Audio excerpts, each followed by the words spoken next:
Yung buffet. Nasabi ko. Pero okay lang yan at least. Kasi parang fine dining. Papasok tayo ngayon sa City of Jerash.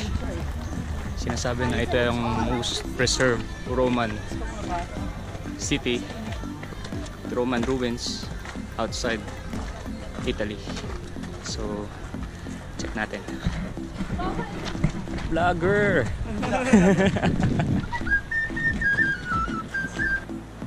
Ito yung mga columns, mga natira ng kanyang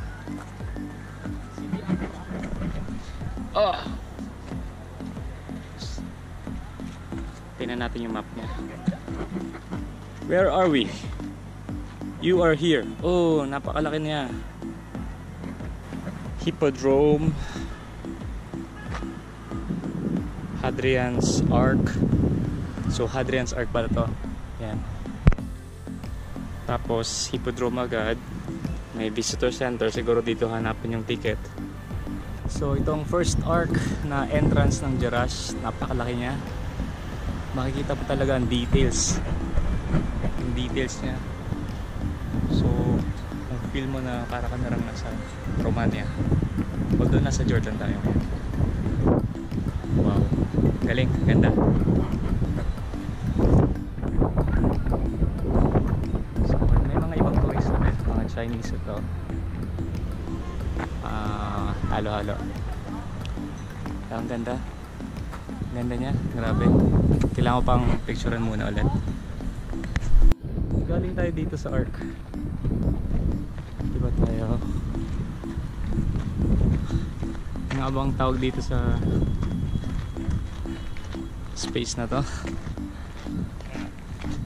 Ano sa loob?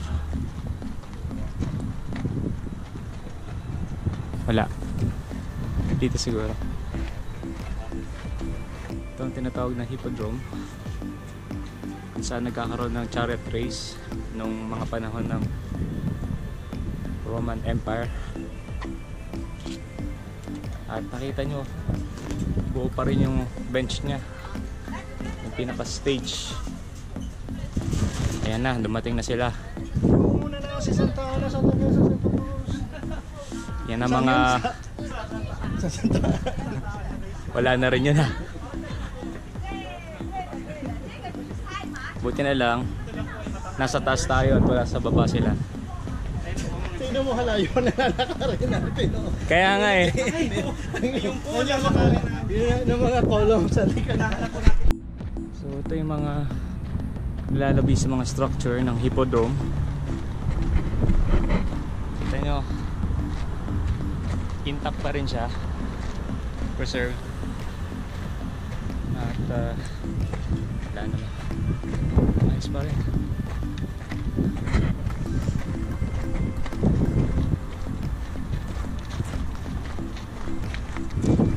So hanggang doon pa sa taas ang lalakarin.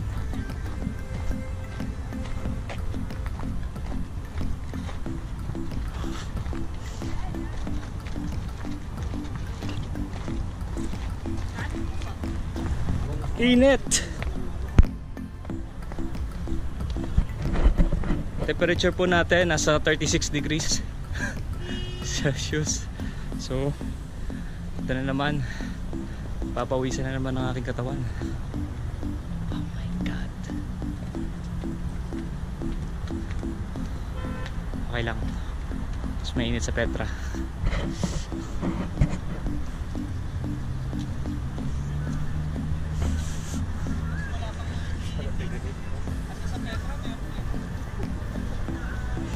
Dapat umaga din tayo dito eh. So dito na tayo sa second gate. Entry to the, this is called the South Gate and the City Wall. See? South Gate and City Wall. So ito yung art niya. Tulad ng una, mas may ito pero preserve pa rin. Hindi pa rin siya gumuho.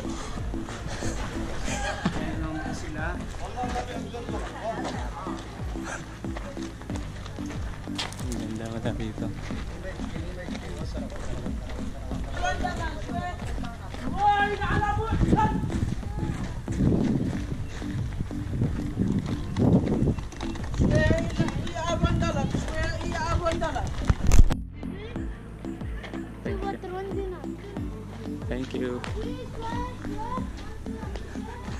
Nag-photobomb na ako, pakalaki sa buhay niya, sabi ko.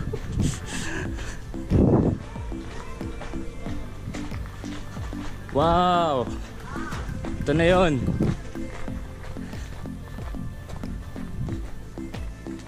Mahirap talaga kapag meron tayong kasamang ibang turista. So, dito tayo sa Thousand Columns. Dito tayo sa gitna. Dito tayo sa gitna para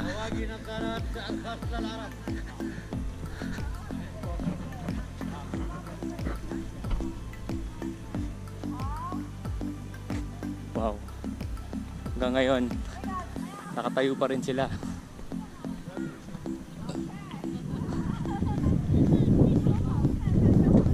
So yung nasa gitna,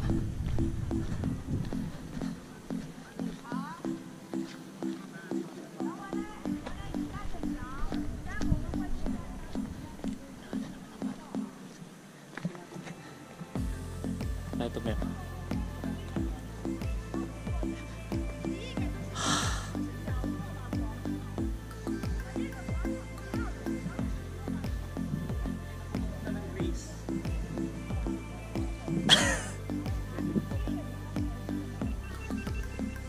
Diretso tayo. Tingnan natin yung columns mula dito sa likod. Kanya naman, napaka-perfect niya.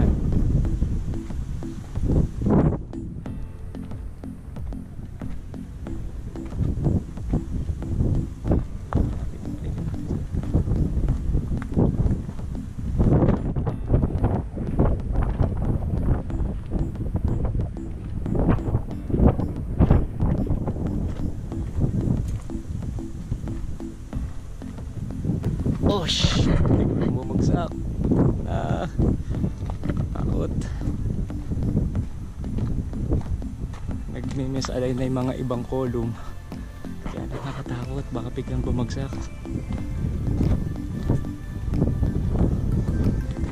So what keeps them together is that what we call girder.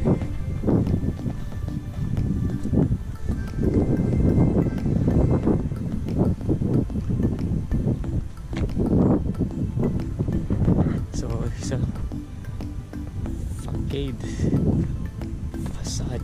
Wow, napakaganda. Wow. Tingnan natin kung ano to. This is the Cardo. It's the main street of Gerasha.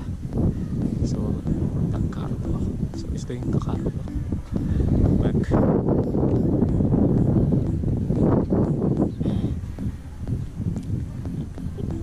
Main street of the Cardo.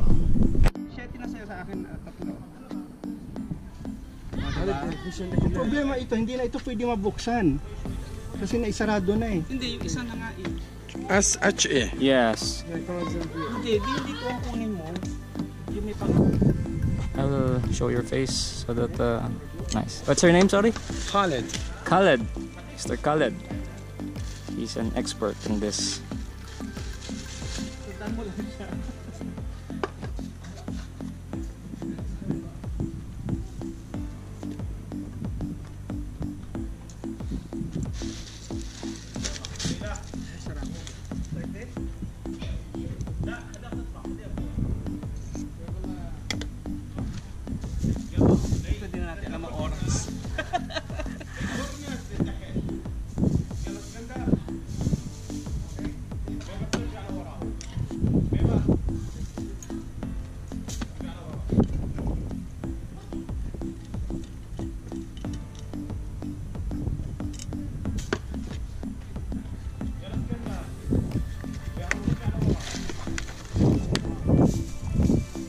Nice color.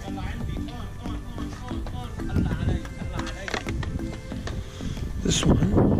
No. So ito yung Temple of Artemis. Pwersa tayo. Pakataas ng hagdanan.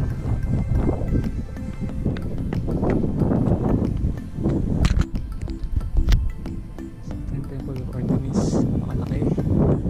Napakataas ng hagdanan na pataas. Check natin. So ito niya. pa rin siya. Intact pa rin. Maganda talaga. Well preserved talaga. Wow, nasa gates of heaven.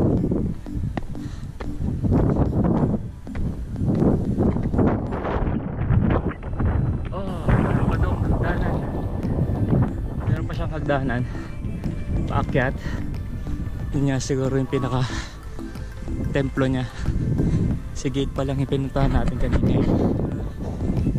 So entry tayo sa hagdan. Nakakapagod pero as usual sulit na sulit.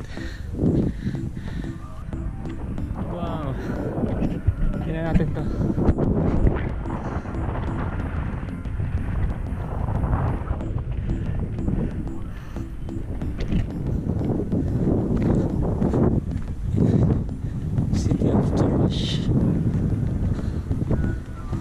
So hindi pa na namin nakikita ang amphitheater.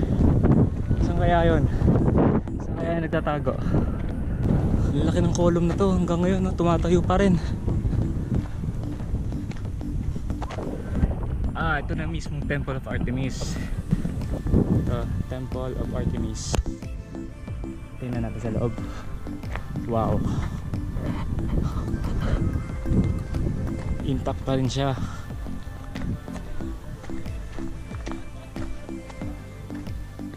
Meron siyang 1, 2, 3, 4, 5 I think 6 pillars dati. Ha?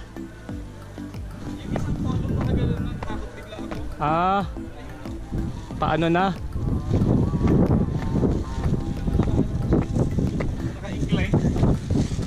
Oo nga no.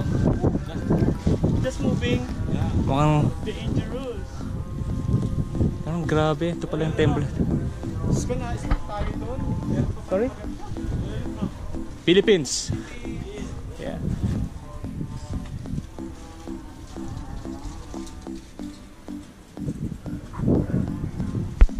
Lalaki ng pillars dito.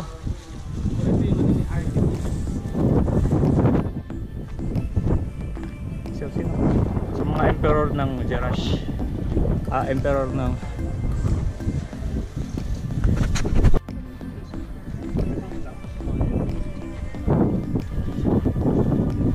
so yun yung amphitheater sa malayong yun. Tingnan natin kung anong ruins to. So, ito ay isang church. Call it Church of Saint Theodore. So hindi nawawala ang columns na sa loob.